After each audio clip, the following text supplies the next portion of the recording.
నమస్తే welcome to 69 TV news కి స్వాగతం నేను రాణి ముందుగా హెడ్లైన్స్ చూద్దాం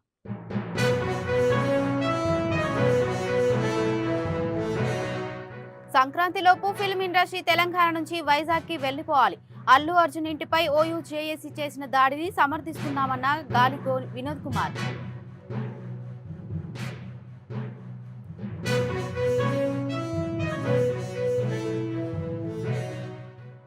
వైసీపీ అధికారంలోకి వస్తే సీఐ సుబ్బారావును వదిలే ప్రసక్తి లేదు తెలుగుదేశం పార్టీ కుట్రపూర్వకంగా అరెస్టు చేసిందన్న కాకాని గోవర్ధన్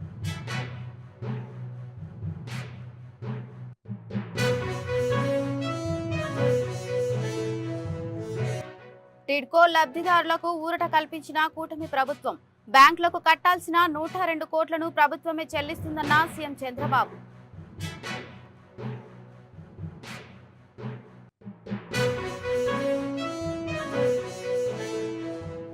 రానున్న సంక్రాంతి పండుగలోపు ఆంధ్ర ఫిల్మ్ ఇండస్ట్రీ తట్టాబుట్టా సర్దుకుని తెలంగాణ నుంచి వైజాగ్కి వెళ్లిపోవాలని ప్రొఫెసర్ గాలి వినోద్ కుమార్ చర్చించారు ఓయూ జేఏసీ నాయకులు అల్లు అర్జున్ ఇంటిపై చేసిన దాడిని సమర్థిస్తున్నామని అన్నారు పుష్ప సినిమా ప్రీమియర్ షో సందర్భంగా Andhra hero Allu Arjun over action కారణంగా బలైన రేవతి కుటుంబానికి న్యాయం చేయడం కోసమే దాడి చేశారని అన్నారు ఆంధ్ర ఫిల్మ్ ఇండస్ట్రీ తెలంగాణ విడిచి వెళ్లకపోతే యావత్ తెలంగాణ సమాజం మీపై యుద్ధం ప్రకటిస్తుందని హెచ్చరించారు 14 రోజుల వరకు కూడా ఒక పైసా ఇవ్వకుండా నిన్న కాకపోయినా మన పోరగాళ్ళు ఉస్మానియా పోరగాళ్ళు పోయి లొల్లి చేస్తే వాళ్ళు రాళ్ళు వేస్తే ఇంటి మీద రాళ్ళు వేస్తే ఇవాళ దిగొచ్చి 50 లక్షల వరకు ఏదో ప్రకటించారు అంటే ఇవాళ మేము మా వాళ్ళు మళ్ళా తిరిగి మీ మీద యుద్ధం చేస్తే తప్ప మీ మీద రాళ్ళెత్తే తప్ప మాకు న్యాయం జరిగే పరిస్థితి ఇక్కడ తెలంగాణ లేదు.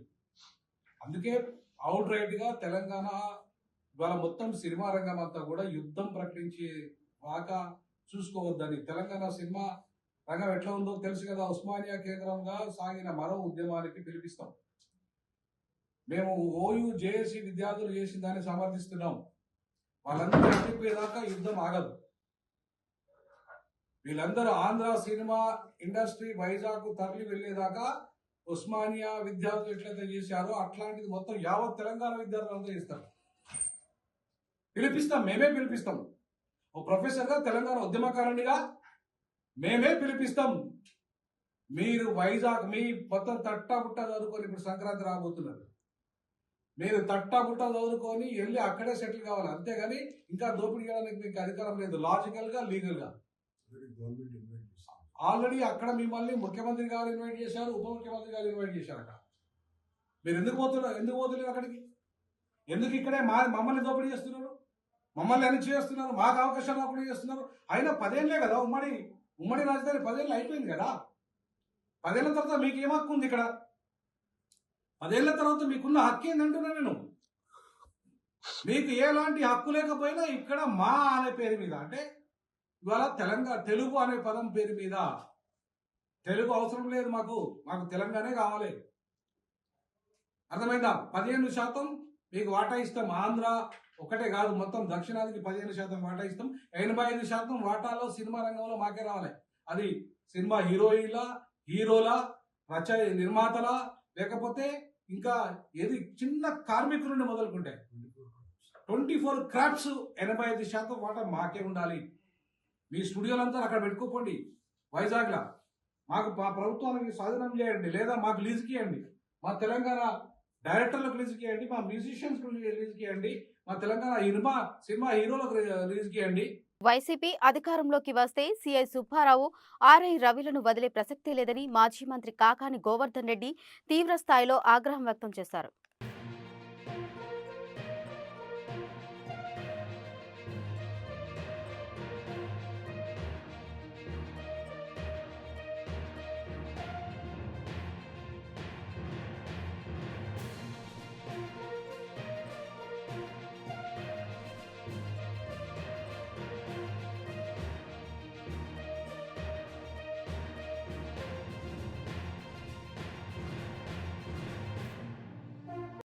జరిగినటువంటి పరిణామాల్లో జగన్మోహన్ రెడ్డి గారి నాయకత్వం, దాంతోపాటు నాతో పాటు ఈ జిల్లాలో ఉండేటువంటి ప్రధానమైనటువంటి నాయకులందరితో కలిసి పనిచేయడం జరిగింది. జిల్లా ఉపాధ్యక్షుడిగా పనిచేశాడు వైఎస్ఆర్ కాంగ్రెస్ పార్టీ. ఈరోజు శేషేని ఒక పథకం ప్రకారం రూరల్ పోలీస్ స్టేషన్లో ఉంచి, అంటే ఎఫ్ఐఆర్ కూడా రూరల్ పోలీస్ స్టేషన్కి తీసుకొచ్చిన తర్వాత ఎఫ్ఐఆర్ నమోదు చేసి దాదాపుగా 4 గంటలకు తీసుకొచ్చి 12:20 అయింది. ఇప్పుడు దానికి సంబంధించినటువంటి ఫార్మాలిటీస్ అన్నీ పూర్తి చేశారు. అసలు ఏం జరిగింది, ఎందుకు తీసుకొచ్చారు అంటే విషయం తెలియదు, అత్యంత గోప్యంగా ఉంచడం జరిగింది. ఇప్పుడు రిమాండ్ రిపోర్ట్ అంటే అరెస్ట్కి ముందే ఇవ్వాల్సినటువంటిది అరెస్ట్ చేసి ఈరోజు ఇప్పుడు ఎఫ్ఐఆర్ కాపీ లేదు, రిమాండ్ రిపోర్ట్ ఇప్పుడు ఇచ్చి మెడికల్కి తీసుకెళ్తున్నాం సార్ అని. అంటే పోలీసులు మాకు ఒక అరగంట ముందు ఏమేమి సెక్షన్లు నమోదు చేశారు, ఏం జరిగింది అనేటువంటి దాని మీద వివరణ ఇచ్చారు. అడిగినా కూడా వస్తున్నాం చెప్తామని చెప్పారు తప్ప చెప్పలేదు. అయితే కొద్ది రోజులుగా నేను శాషయ్యతో చెప్తూ ఉండేవాడిని, నీ మీద ఖచ్చితంగా ఈ ప్రభుత్వం అందరి మీద కక్ష సాధింపులకు పాల్పడుతుంది, కాబట్టి నువ్వు జాగ్రత్తగా ఉండు అని చెప్పి కూడా చెప్పడం జరిగింది. శేషయ్య చేసినటువంటిది పాపం ఈరోజు వెంకటమ్మ అనుకుంటా ఆమె పేరు, పాపం కళ్ళనీళ్ళు పర్యంతరమో ఉంది పాపం, భర్త పెంచిలయ్య. వాళ్ళు చెప్పినటువంటి దాని ప్రకారం వాళ్ళ బిడ్డను కోల్పోయారు. కోల్పోయినటువంటి ఆ కుటుంబానికి సంబంధించి ఇంకా ఎవరు వాళ్ళని ఆదుకునేటువంటి వ్యక్తులు లేరు. వాళ్ళ కోడలకి ఆ ఉద్యోగం వచ్చింది. ఆ ఉద్యోగం వచ్చినప్పుడే వాళ్ళ మధ్య ఒక ఒప్పందం కుదిరింది. ఉద్యోగం ఆమెకి ఇస్తే 20 లక్షలు 22 లక్షల పాపం వృద్ధులకి తల్లిదండ్రులకి ఇవ్వాలనేటువంటిది. ఆ ఒప్పందం ప్రకారం ఉద్యోగం వచ్చిన తర్వాత ఈరోజు ఏదైతే ఆ రోజు ఒప్పందం ఉందో ఆ ఒప్పందం ప్రకారం ఆ తల్లిదండ్రులకు సంబంధించినటువంటిది 20 లక్షలు 22 లక్షలు ఇవ్వమని అడిగితే ఇన్సూరెన్స్ డబ్బులు వచ్చాయి కాబట్టి ఎల్ఐసి డబ్బులు అది కూడా ఇష్టం లేక శేషయ్య ఆ రోజు నా ముందు అన్నావు కదా అని చెప్పిన మాట్లాడిన దానికే ఈరోజు శేషయ్య మీద ఈ కేసు బనాయించారు అని చెప్పడం జరిగింది. ఒకసారి నేను కూడా ఆ కేసు ఇచ్చిన తర్వాత ఇప్పుడే పూర్వపరాలు చూశాను. చూస్తే దాని మీద ఎక్కడా కూడా ఆ కేసు ఎంత వేగ్గా ఫేక్గా ఉంది అంటే, ఎప్పుడో 2 సంవత్సరాల నాడు కలిసాము, 2 సంవత్సరాల నాడు నా ఉద్యోగం కోసం నేను వెళ్ళాను అంటే, ఇదంతా ఒక పథకం ప్రకారం ఏ సెక్షన్లో అట్రాక్ట్ కావాలి, శేషయ్యని ఏ విధంగా రిమైండ్లోకి పెట్టాలి, శేషయ్యని రిమైండ్లోకి పెట్టాలంటే ఏ విధంగా ఫిర్యాదు తయారు చేయాలి అనేటువంటి దాని మీద తయారైనట్టుకుంది తప్ప. టిడ్కో లబ్ధిదారులకు ప్రభుత్వం ఊరట కల్పించిందని, టిడ్కో లబ్ధిదారులు బ్యాంకులకు కట్టాల్సిన 102 కోట్లను ప్రభుత్వమే చెల్లించాలని ముఖ్యమంత్రి చంద్రబాబు నిర్ణయం తీసుకోవడం హర్షణీయమని ఏపీ టిడ్కో చైర్మన్ వేములపాటి అంజయ్య కుమార్ అన్నారు. టిడ్కో కాలనీలలో మౌలిక సదుపాయాలు కల్పిస్తామని, టిడ్కో కాలనీలను గత ప్రభుత్వం నిర్వీర్యం చేసిందని, వైసీపీ ప్రభుత్వ హయాంలో ఇళ్ల నిర్మాణాన్ని నిలిపివేసిందని, పూర్తయిన గృహాలను కూడా లబ్ధిదారులకు ఇవ్వలేదన్నారు. 3 కమిటీలు కూడా వేశారు. ఆ కమిటీలు ఏంటంటే, ఒకటి ఈ లబ్ధిదారుల గురించి ఒరిజినల్ లబ్ధిదారులని క్యాన్సిల్ చేసి ఫ్రెష్గా లబ్ధిదారులను ఇచ్చినారు. అది ఎందువల్ల చేయాల్సి వచ్చింది, దాని కారణాలు ఏంటి, ఇప్పుడు ఇచ్చిన లబ్ధిదారులంతా కూడా జెన్యూనా కాదా అని ఎగ్జామిన్ చేయడానికి ఒక కమిటీ వేశారు. అలాగే ఇన్నేళ్ళు కట్టిన తర్వాత వాటిని అట్నే వదిలేసిన వల్ల ఆ ఇల్లు నివాస యోగ్యమా కాదా, టెక్నికల్గా వాటికి ఏమైనా ప్రాబ్లం ఉన్నదా అని చూడడానికి టెక్నికల్ కమిటీ ఒకటి, అలాగే ఫైనాన్షియల్ కమిటీ, మనకు ఎంత అప్పులు ఉన్నాయి, ఎవరైతే కాంట్రాక్టర్స్ ఉన్నారో వాళ్ళకి బిల్లులు చెల్లించలేదు, కాంట్రాక్టర్స్ని కూడా అట్లే వాళ్ళ బిల్లులు కూడా ఆపి కూర్చోన్నారు పనిచేసిన వాళ్ళవి. సో వాళ్ళకి ఎంత ఇవ్వాలా, మనకు మొత్తం మన గవర్నమెంట్ మీద ఎంత లైబిలిటీ ఉన్నది అని చూడడానికి అదొక కమిటీ. ఇలా 3 విధాల కమిటీలు వేసి 3 కమిటీలు వేసి ఒక 2-3 నెలల్లో ఆ కమిటీ రిపోర్ట్ కూడా వస్తుంది. సో ఆ విధంగా కూడా ముందరకు తీసుకుపోతున్నారు. మేము టిడ్కో ఏదైతే ఈ కాలనీస్ తిరిగామో అక్కడ మాకు ఎదురైన కొన్ని సమస్యల్ని మా ఎండీతో మాట్లాడి టిడ్కో కాలనీస్ హ్యాండింగ్ ఓవర్ అని చెప్పి అంటే మనం లబ్ధిదారులకి అందచేయాలా అని చెప్పి ఒక ఏదైతే ఉండిందో దాన్ని కొంచెం స్వల్పంగా మార్పు చేసి ఆ సముదాయాల్లోనే వాళ్ళు అక్కడ పనిచేసుకోవడానికి వాళ్ళకి స్థలాలు కట్టి ఇచ్చి వాళ్ళకి హ్యాండ్ ఓవర్ చేసి అక్కడి నుంచి వాళ్ళు వ్యాపారం చేసుకునే విధంగా చేయాలని చెప్పి ఒక ప్రపోజల్ పెట్టారు. దాన్ని కూడా ఇమ్మీడియట్గా అమలు చేయమని చెప్పి మంత్రి గారు చెప్పారు.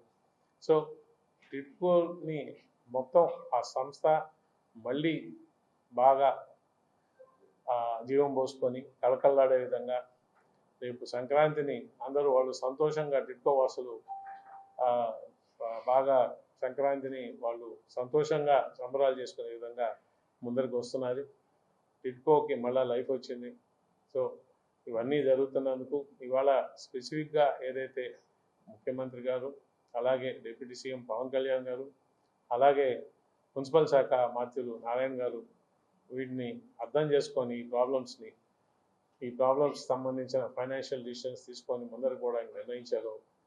వాళ్ళందరికీ కూడా ఈ టిడ్కోని మళ్ళా రెన్యూ చేసి హెల్మెట్ వినియోగంపై అవగాహన కల్పిస్తూ గుంటూరు పశ్చిమ ట్రాఫిక్ పోలీసులు వినూత్న కార్యక్రమాన్ని చేపట్టారు.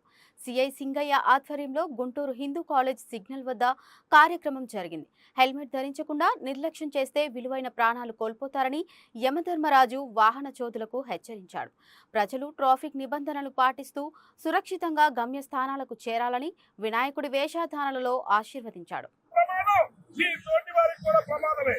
ఇక నుంచైనా హెల్మెట్ ధరించము, సుఖంగా ఇంటికి ప్రయాణం చేయము. లేనిచో నా భాష మీ వెంటనే తిరుగుతుంది మా ఊరికి తీసుకువెళ్ళడానికి. ఇకనైనా హెల్మెట్ పెట్టుకుంటావా లేదా నరకానికి వస్తావా? హెల్మెట్ పెట్టుకుంటావు ఇంకా ఆయుష్మాత్మవా. ప్రజలందరూ కూడా, ప్రతి ఒక్కరు కూడా హెల్మెట్ ధరించాలి, సుఖమైన ప్రయాణం చేయాలి. మీ కొరకే మన ట్రాఫిక్ వ్యవస్థ వారంతా కూడా మనకి ఈ ఒక కార్యక్రమం నిర్మించారు. నన్ను ప్రయోగాలు పిలిపించారు. ఇకనైనా హెల్మెట్ ధరించండి, సుఖంగా ప్రయాణం చేయండి. లేనిచో నా యమపాశము మీ వెంటనే వస్తుంది, గమనించండి. డబ్బుల కోసం రాత్రివేళ పార్కు చేసిన ఆటోలను చోరీ చేస్తున్న దొంగల ముఠాను మధురానగర్ పోలీసులు అరెస్టు చేశారు. శంషాబాద్కు చెందిన వెంకటేష్ ఆటో డ్రైవర్గా పనిచేస్తున్నాడు. అదే ప్రాంతానికి చెందిన పాముల రాజు, తుర్పటి శ్రీశైలంతో కలిసి డబ్బుల కోసం గత సంవత్సరం నుంచి ఆటోలను దొంగలిస్తున్నారు. రాత్రివేళ పార్కు చేసి ఉన్న ఆటోలను గుర్తించి లాక్ తీసి ఆటోలను దొంగలించి వాటిని అతి తక్కువ ధరకు అమ్ముతున్నారు. ఇప్పటి వరకు మధురానగర్, పంచాగుట్ట, జడ్చెర్ల, శంషాబాద్ పోలీస్ స్టేషన్ల పరిధిలో మొత్తం 6 ఆటోలను దొంగలించారు. మధురానగర్ పోలీసులు వాహన తనిఖీ నిర్వహిస్తుండగా అనుమానాస్పదంగా కనిపించిన ఈ ముగ్గురిని అదుపులోకి తీసుకుని విచారించగా విషయం బయటకు వచ్చింది. దీంతో ఎలాంటి ధృవత్రాలకు లేకుండా ఆటోలను కొనుగోలు చేసిన కుమార్ను కూడా అరెస్టు చేశారు. మొత్తం 6 ఆటోలను స్వాధీనం చేసుకున్న పోలీసులు నిందితులను అరెస్టు చేసి రిమాండ్కు తరలిస్తున్నట్లు పోలీసులు తెలిపారు. డిఐ మధురానగర్ రవికుమార్ గారు, తర్వాత వాళ్ళ యొక్క స్టాఫ్ గోపి, వీళ్ళు శ్రీనివాస్, వీళ్ళు వెహికల్ చెకింగ్ చేస్తుంటే ఈ ఆటోలో ఈ ముగ్గురు వ్యక్తులు సస్పిషియస్ మేనర్లో వెళ్తున్నారు. అప్పుడు ఈ డాక్యుమెంట్స్ చెక్ చేస్తే డాక్యుమెంట్లు ఏమీ లేవు. అనుమానం వచ్చి వాళ్ళని పక్కకి ఆపి వాళ్ళని విచారిస్తే వాళ్ళు మొత్తం గత సంవత్సర కాలం నుంచి 6 ఆటోల్ని దొంగతనం చేసినట్లు ఒప్పుకున్నారు.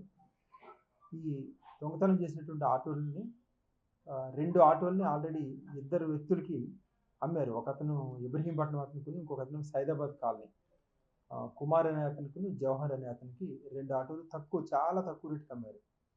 అయితే వాళ్ళకి అమ్మేటప్పుడు వీళ్ళు ఏం చెప్తారు అంటే, ఈ ఆటో మా ఫ్రెండ్ది, నాకు డబ్బులు ఇవ్వాల్సి ఉంటే ఈ ఆటో ఇచ్చాడు, దీనికి డాక్యుమెంట్స్ ఏం లేవు అని చెప్పి 20,000కి ఒక ఆటో, 40,000కి ఒక ఆటో అమ్మటం జరిగింది. ఆ కొనేవాళ్ళు కూడా తెలిసి కొన్నారని చెప్పి మా విచారణలో ప్రాథమికంగా తేలింది. అందుకని ఇప్పుడు అందులో ఆ రిసీవర్ ఒక అతను కుమార్ అనే అతను కూడా అరెస్ట్ చేయడం జరిగింది.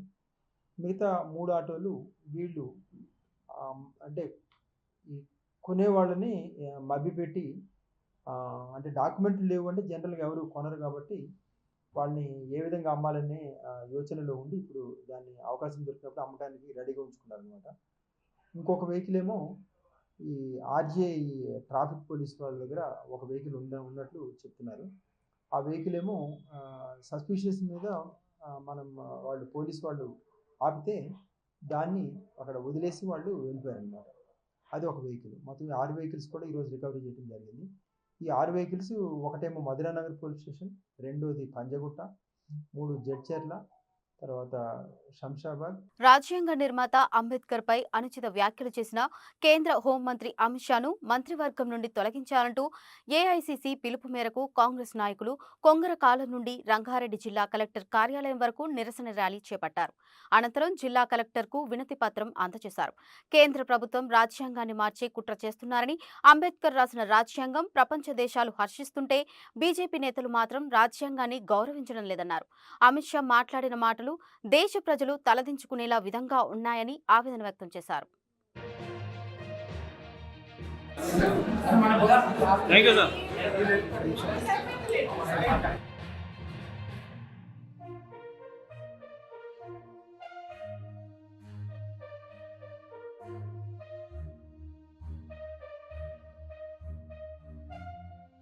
చెందిన గొప్ప మేధావి అంటే భారతదేశం స్వాతంత్రం వచ్చినప్పుడు ఎవరైనా ఈ దేశంలో మేధావి ఉన్నాడంటే అది అంబేద్కర్ అని చెప్పి ఈ భారతదేశం అందరు కలిసి కూడా ఇలా భారతదేశానికి దిశను నిర్మాణంగా అహంకారంతో ఈ ప్రజాస్వామ్యం ఇచ్చిన అవకాశాన్ని ఆసరగా తీసుకొని ఈ దుర్మార్గుడు ఒక రకంగా చెప్పాలంటే ఆర్థిక నేరగాళ్లకు అండగా నిలుస్తున్న ఈ యొక్క మనుధర్మ శాస్త్రాన్ని రాజ్యాంగం ద్వారా తూర్చిపెడితే దానికి రాజ్యాంగానికి తూట్లు కొడుతూ మళ్ళా మనుధర్మ శాస్త్రాన్ని ఆచరణ తేవడానికి ఈ మతశక్తి పార్టీ అప్పుడప్పుడు ప్రయత్నం చేస్తూ ఉంది. కాబట్టి ఒకసారి 2 సార్లు పార్లమెంటు సమావేశాల్లో మరి అమిత్ షా గారు మాట్లాడిన మాటలకు నిరసనగా మా ఏఐసిసి పిలుపు మేరకు ఈ రాష్ట్ర పిసిసి అధ్యక్షులు మా ముఖ్యమంత్రి గారి ఆదేశాల మేరకు ఈరోజు అమిత్ షా మాట్లాడిన మాటలు అంబేద్కర్ మీద అమిత్ షా మాట్లాడిన మాటలపైన మరి నిరసన తెలియజేస్తూ ఈరోజు రంగారెడ్డి జిల్లా కలెక్టర్ గారికి మెమరాండం ఇవ్వడం జరిగింది. మరి అమిత్ షా గారు బీజేపీ వాళ్ళు ఎలక్షన్ల ముందే ఒక ప్లాన్ చేసుకున్నారు. 400 పైన సీట్లు వస్తే ఖచ్చితంగా అంబేద్కర్ రాసిన రాజ్యాంగాన్ని మారుద్దామన్న ఆలోచనతోటి వాళ్ళ కుట్ర బుద్ధి ఈరోజు మన పార్లమెంట్ లో బయటపడ్డది. సోలార్ పవర్ ప్రాజెక్టులను మహిళా సంఘాల గ్రూపులకు అప్పగించేందుకు ప్రభుత్వం కృషి చేస్తోందని మహేశ్వరం నియోజకవర్గం కాంగ్రెస్ ఇన్ఛార్జి కిచ్చెన్నగారి లక్ష్మారెడ్డి అన్నారు. మహేశ్వరం మండలం సిరిగిరిపురం గ్రామ రైతులతో ప్రత్యేకంగా సమావేశమయ్యారు. ప్రభుత్వ అనైండు 300 ఎకరాల భూములను క్షేత్రస్థాయిలో పరిశీలించారు. మహిళలను కోటీశ్వరులుగా తీర్చిదిద్దేందుకు డ్వాక్రా సంఘాలకు సౌరశక్తి యూనిట్లను కేటాయిస్తున్నామని మహిళా రైతులతో కేఏ పాల్ అన్నారు. భూములిచ్చిన రైతులకు ప్లాట్లతో పాటు బ్యాంకు గ్యారంటీ, గవర్నమెంట్ సబ్సిడీ 100% కల్పించి సౌరశక్తి ఉత్పత్తికి కృషి చేస్తామని హామీ ఇచ్చారు. తర్వాత ఇప్పుడు ఏం ఆలోచిస్తున్నామంటే, ఇప్పుడు వ్యవసాయం చేస్తున్న వాళ్ళు ఎవరు ఎంతమంది చేస్తున్నారు? వ్యవసాయం చేస్తుంటేనేమో వాళ్ళకు వ్యవసాయం చేయడానికి ఏమన్నా పనిముట్లు కావాలా, లేదంటే కరెంట్ కనెక్షన్ లేదా, లేదంటే బోర్ లేదా, వాళ్ళు వ్యవసాయం చేసుకోవాలంటే ఏం చేయాలి? మనం వ్యవసాయం చేసుకోలేకపోతున్నాము అంటే ప్రభుత్వానికి ఏమన్నా ప్లాట్లు ఇస్తే కానీ డబ్బులు ఇస్తే కానీ.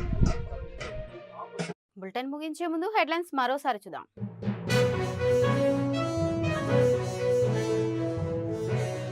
సంక్రాంతిలోపు ఫిలిం ఇండస్ట్రీ తెలంగాణ నుంచి వైజాగ్కి వెళ్లిపోవాలి.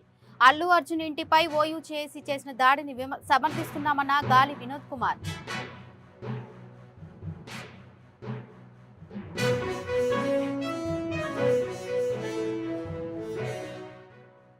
వైసీపీ అధికారంలోకి వస్తే సిఐ సుబ్బారావును వదిలే ప్రసక్తే లేదు. తెలుగుదేశం పార్టీ కుట్రపూర్వకంగా అరెస్టు చేసిందన్న కాకాని గోవర్ధన్.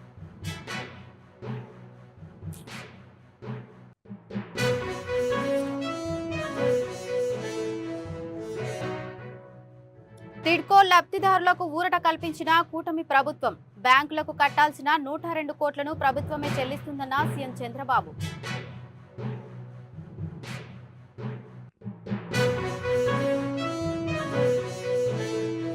ఇవి ఇప్పటివరకున్న అప్డేట్స్. మరిన్ని అప్డేట్స్ కోసం చూస్తూనే ఉండండి 6 9 టీవీ న్యూస్.